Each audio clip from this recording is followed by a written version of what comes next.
Hi guys, this is Ryan from Cebu. I'm a KLT21 passer last June 27 with a score of 190 over 200. So, ngayon po, i-share ko po sa inyo kung paano ko nakuha yung score na yun, 190 po. Ganito po kasi yun. Nag-aaral ako sa KLC, bali 1 month lang po yun. Pagkatapos nun, mga 9 months po bago ako nag-exam itong June. Bali yung ginawa ko, araw-araw ako nagre-review yung mga reference ko. By the way, ito po yung mga reference ko. Dinala ko siya sa work po. Kasi yung work ko, nasa mall ako nagtatrabaho, bali relax lang po doon, kaya yung pwede ko lang dalhin yung mga reference ko, yung book 1 sa book 2, at doon ako nagre-review. Bali yung ginawa ko po, sa loob ng 9 months, yung pahinga ko po doon ay yung day off ko lang, bali araw-araw ko po siya nire-review doon sa work po. Ito po yung lahat, yung mga references ko. Ito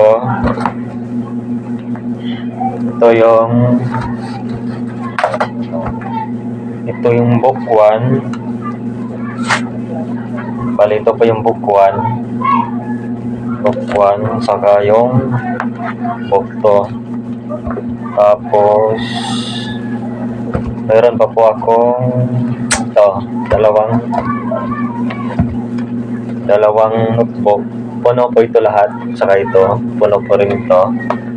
Tapos yung mga bookcaps ko po, ito po sa kadami yung mga bookcaps ko. So ito po siya lahat. Sobrang dami. Tapos yung ginawa ko po, yung unang inaral ko is yung book 1. Dinala ko doon sa trabaho. Saka hindi naman ako totally nag-memorize ng mga vocabulary. Yung familiarize lang po ako. Yung ginawa ko, 20 to 30 vocabs per day. Tapos sa susunod na araw, hindi ko na po siya minimorize. Pinafamiliarize ko na lang po siya. Tapos ulit-ulit ko po yung ginawa hanggat ma-master ko po lahat yung vocabulary na nasa book 1. Ang ginawa ko po yung bawat pahina doon sa book 1 or sa book 2 na bawat word doon na hindi ko alam ay sinesearch ko po. Tapos sinusulat ko sa gilid at nilalagyan ko ng meaning. Tapos pag nire-review ako, lagi ko siyang nakikita. Parang papasok na po siya sa utak ko. Ito po siya lahat, yung book 1. Bali, ito po yung ginawa ko. Sinulatan ko po siya tulad yan. Ayan. Ayan. Yung mga words po na hindi ko alam, sinusulat ko sa gilid. Tulad nito. Sinusulat ko sa gilid para tapos nilagyan ko ng meaning para kapag nagre-review ako, alam ko na yung meaning niya.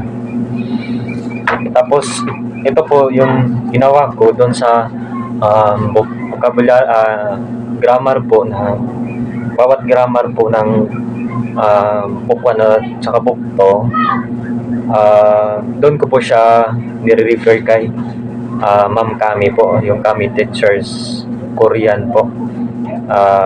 Magaling po si Ma'am Kami mag-explain ng grammar, kaya yung mga grammar doon ko po kinukuha kay Ma'am Kami. So naiintindihan ko na po siya. Yung lahat ng grammar ng book 1 at book 2, doon ko po kinukuha. Kaya ayun, araw-araw ko pa siya nire-review, kaya parang naging madali lang po siya sa akin. Yung book 1 sa book 2 po talagang na memorize ko po siya lahat. Itong book 1 at saka ito yung book ko. Tulad nito, yan, mga grammar po yan. Ito, may grammar po dito. Ito, kay Ma'am Kami ko po siya kinukuha. Meron po kasing video si Ma'am Kami doon sa book 1 sa book 2 na naka-chapter na po, from chapter 1 to chapter 60. Doon ko po siya pinanood at sinusulat ko po siya dito. Kaya pag nireview ko siya, talagang naiintindihan ko po siya. Yan po. Bali, araw-araw ko po itong ginawa, 20 vocabs per day. Sa loob ng 9 months po yung ganito kadami ay na-memorize ko po siya. Tapos, meron pa ako dito, grammar din. Ito, mga po ko. Puno din po ito. Tapos ito, puno din po ito. Yan. Tapos, ito, mga friend ko po, mga pinasirox ko, yung pira ko na mismo, yung kinuha ko dito. Mga vocabulary din po ito. Yan. Thousands of vocabularies po. Yan. Ganito po karami siya. Parang nasa 1,000 pages yata. Ayan. O, ganyan siya kadami. Ayan. Tapos, dito, yung mga mock test ko. Ito, mock test ko. By the way, everyday po ako nagma-mock test. Isang mock test lang po. Isang araw. Bali, nagma-mock test po ako sa madaling araw. Tapos, pagkapasok sa work, nagre-review ako. Yun lang ito. Ito, napuno ito ng mock test. Ito. So, mock test ito din. Bali, sa loob po ng 9 months, ay everyday din po ako nagma-mock test. Isang mock test lang po isang araw. Tapos, yung mock test ng, ito po, yung mock test ng Easily Go to Korea sa YouTube po, ay naubos ko siya. Yung Easily to Go to Korea po ay maganda po siyang doon kayo magma-mock test kasi yung mga paragraph po doon ay sobrang haba, napakahaba po. Yung mayroong paragraph doon na 7 sentence, 6 sentence. Kaya yung exam ko po, may paragraph doon, yung 20 to 15 to 20, puro mga paragraph na yun. Wala lang na kasi yung paragraph doon 4 to 5 sentence lang po. So, yung nag-answer po ako, parang wala lang kasi asa po ako sa Easily to Korea sa YouTube po na mock test niya. Merong napakaraming paragraph po. Saka yung simile po, i-recommend ko din yung simile. Yung simile ko din po ay siya, perfect po siya. Bali lahat, meron akong isang wrong. Kasi kadalasan po doon ay perfect. Maganda din po yung simile sa simula po, pero pag nagtatagal ka doon kasi yung mga question pabalik-balik lang din. So naghanap ako ng ibang sources. Yung Easily Go to Korea po, 100% recommended po. Tapos ito sa Grab, doon po kayo kay Sir Hangul Formula po.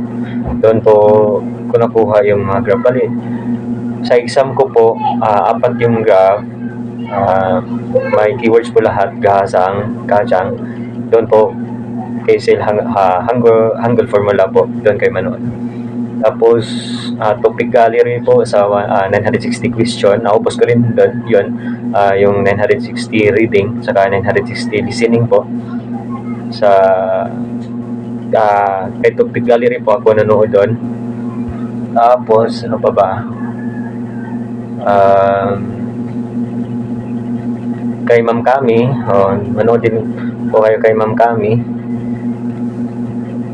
Tapos, bali yung exam ko po, 190 po yung score ko.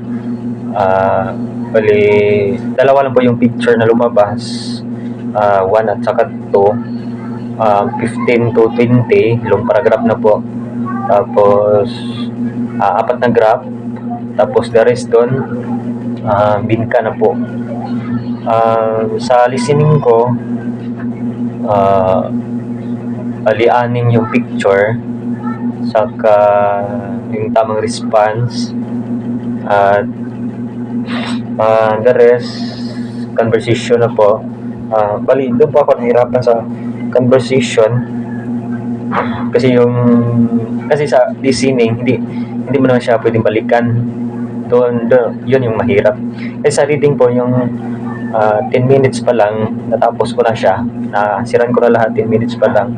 So ang ginawa ko pagkatapos nun, nireview ko siya lahat, binalikan ko lahat yung mga from number 1. Tapos ayun,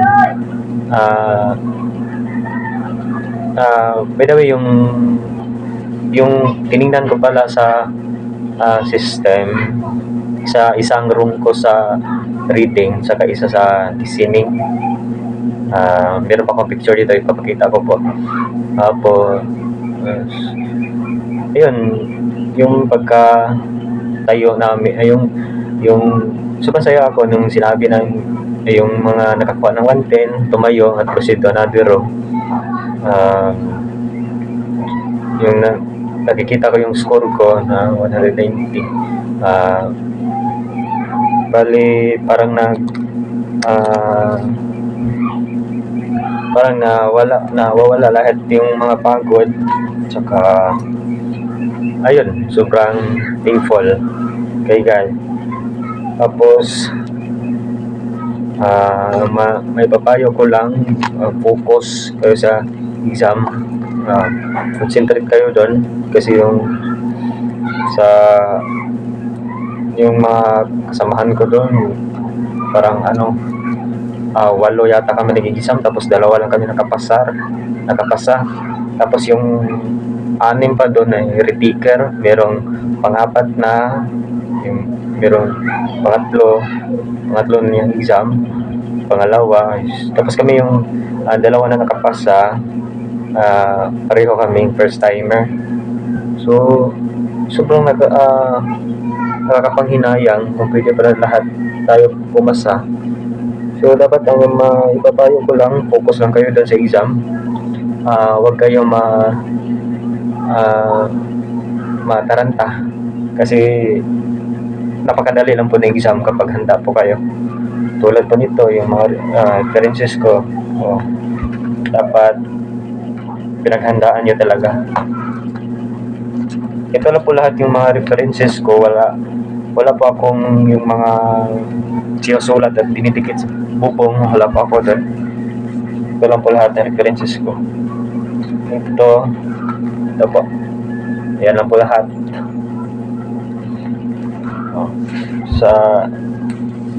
Sa loob po ng 9 months, ito po lahat. Okay, so yun lang po, at good luck sa mag-exam pa nito, second batch saka third batch. Hindi pa po tapos yung exam, so good luck po. Kaya nyo yan. Kung kaya namin naipasa ang exam, kaya nyo rin yan. So dasal lang po at magtiwala sa sarili lang po. Thank you.